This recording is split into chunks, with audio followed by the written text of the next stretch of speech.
camarades peuple d'Afrique, peuple de Côte d'Ivoire, citoyens du monde, mes chers frères et sœurs. Frère, pipez-moi tous les militants et sympathisants du président RDA. Quand venir s'asseoir ici, on va parler un peu. Ils vont comprendre ici pourquoi on dit et affirme bec et ongle que le PDCI RDA est victime de manipulation de la France. Et que la France est de connivence avec Alassane Ouattara pour écarter leur candidat de la course au pouvoir. Et que la France est de connivence avec Alassane Ouattara pour permettre à Ouattara de faire son passage en force afin de toujours avoir la même mise sur les richesses de la Côte d'Ivoire et bénéficier de la position stratégique de la Côte d'Ivoire pour déstabiliser l'AES. Frère, déjà, regardez cette image.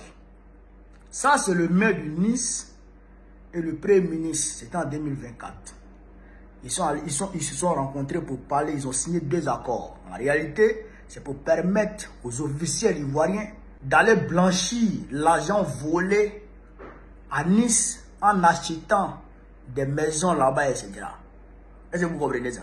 Déjà, j'ai capable d'Afrique, regardez cette vidéo qui nous vient de l'Arménie.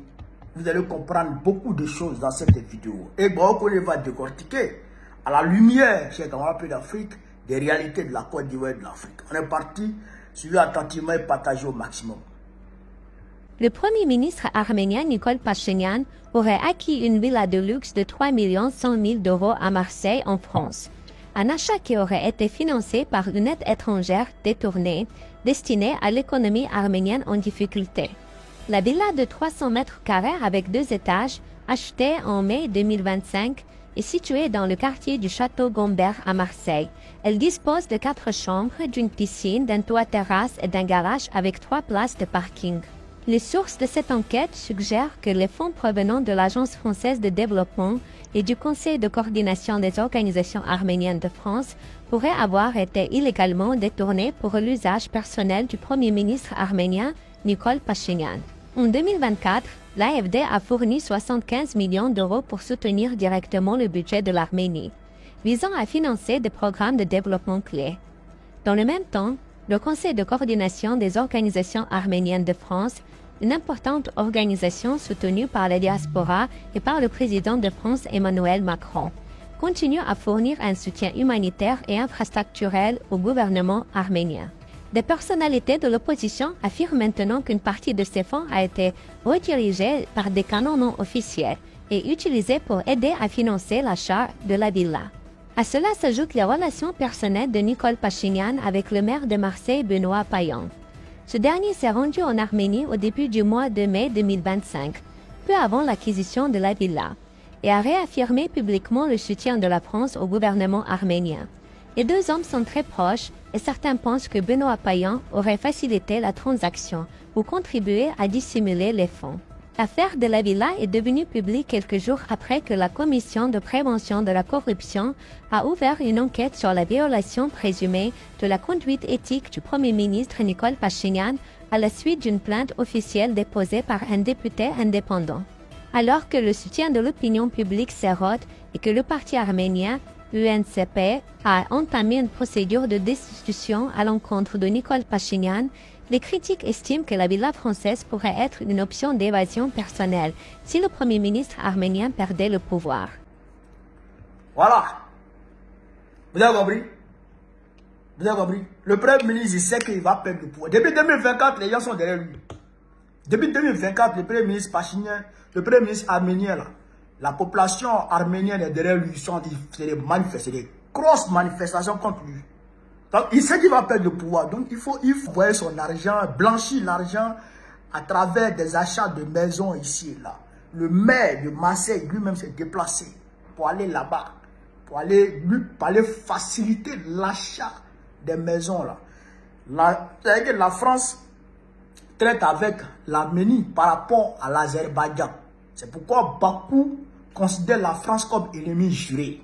Ça, au moins, vous savez ça. Voilà. Donc, la France envoie l'argent en Arménie. on va dire, embobiner les Arméniens et puis voler leurs richesses comme elle le fait avec les Africains, notamment avec la Côte d'Ivoire. D'accord ou pas? Voilà, c'est ça qui n'a rien été cher. Vous comprenez très bien les choses. Vous comprenez très bien les choses. Revenons maintenant en Côte d'Ivoire. Revenons maintenant en Côte d'Ivoire et puis vous allez faites la comparaison. L'argent qui a été donné au gouvernement ivoirien, je crois, tous les détournements que le RADP fait là. Vous savez où il dépose l'argent là? Il y a même en 2024 là, je crois que c'est en 2024 ou début 2025 là. Anne Hidalgo, la maire de Paris, a envoyé des émissaires à Abidjan pour aller croiser le Premier ministre. Anne Hidalgo, maire de Paris. Pourquoi? Mais pour leur permettre, pour leur faciliter l'achat des maisons. En fait, c'est dans ça qu'ils blanchissent leur argent. L'argent qu'ils volent en Côte d'Ivoire, c'est là-bas qu'ils vont blanchir. C'est vrai qu'ils achètent les terrains. Parce que même les terrains et les maisons que Kome Bakari arrache aux Ivoiriens, c'est pour permettre aux ministres là, de blanchir leur argent. C'est pour permettre aux ministres de blanchir leur argent. Vous comprenez ça? Mais la grosse partie de leur blanchiment, là, ça se passe où? En France. Ça ne date pas d'aujourd'hui. Ça date depuis les années 1960. Parce que De Gaulle avait facilité l'acquisition ou l'achat de maisons en France. C'est ainsi que les Houphouët-Boigny, les Omar Bongo et d'autres présidents Ouattara sont allés investir dans des immeubles, dans des maisons, dans des domaines en France pour faciliter la reconstruction de la France. Et cette même politique, c'est vrai que ça a été un peu canalisé, mais ça existe toujours. Donc, pour revenir au gars du PDCI, la France sait, elle connaît tous les biens de Ouattara, tous les biens de tous les ministres. Et bien, la France connaît tous les biens de tous les ministres, tous les biens de Ouattara, tous les biens de sa femme en France. Est-ce qu'elle a touché une aiguille dedans? Est-ce qu'elle a touché une aiguille dedans? Non. De la manière, elle facilite l'acquisition de maisons à Marseille par le Premier ministre arménien là. C'est de la même manière qu'elle facilite l'acquisition des maisons par les voleurs de la Côte d'Ivoire et de l'Afrique. Tous des corrompus, tous des voleurs. La France ne traite qu'avec des vassaux. Quand tu deviens souverain, quand tu regardes, quand tu considères la France comme ton égal, quand tu imposes le respect à la France, elle te traite de barbare, elle te traite de dictateur. À partir du moment où la France ne te traite pas de dictateur, à partir du moment où la France te caresse dans le sens des poils, ça veut dire qu'elle arrive à t'entuber. Elle arrive, frère, à te rendre docile.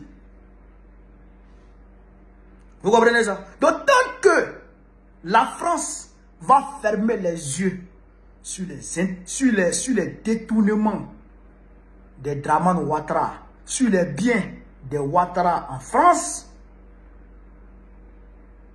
il faut dire que la France est toujours en harmonie avec Ouattara. Et la France est toujours d'accord, puisque c'est elle qui élabore les stratégies du RDR. Elle a fait comprendre ça par Macron lui-même.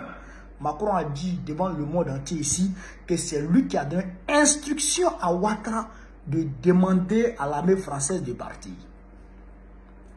Macron a dit devant tout le monde.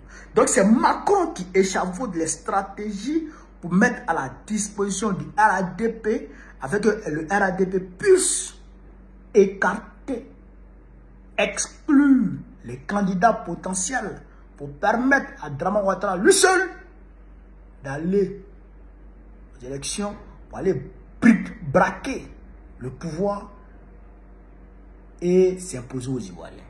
Pour que la France puisse toujours continuer de piller la Côte d'Ivoire comme bon lui semble et d'utiliser la Côte d'Ivoire comme base arrière pour déstabiliser l'AES. Vous comprenez ça? J'ai utilisé cette vidéo pour vous faire comprendre ça. Pour vous faire comprendre de la manière dont la France facilite l'évasion fiscale de nos dirigeants.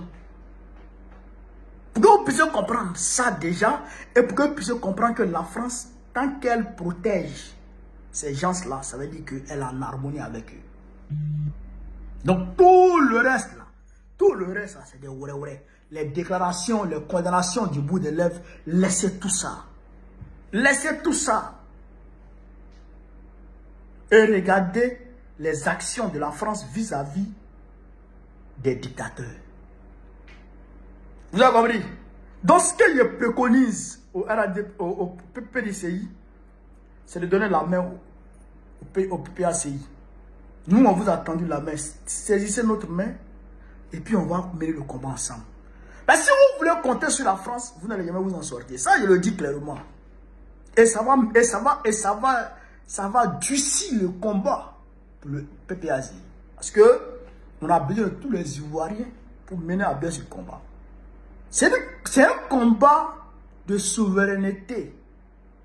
Vous comprenez ça? C'est un combat de quête de souveraineté. Ce n'est pas un combat pour qu'un parti puisse avoir le pouvoir. Non, c'est un combat de souveraineté. Il faut comprendre ça. Voilà ce que je voulais vous dire sur cette vidéo. Vive l'Afrique libre, vive le panafricanisme, vive tous les présidents panafricains. Gbagbo président en octobre prochain. Inch'Allah, on est ensemble les gars. Merci.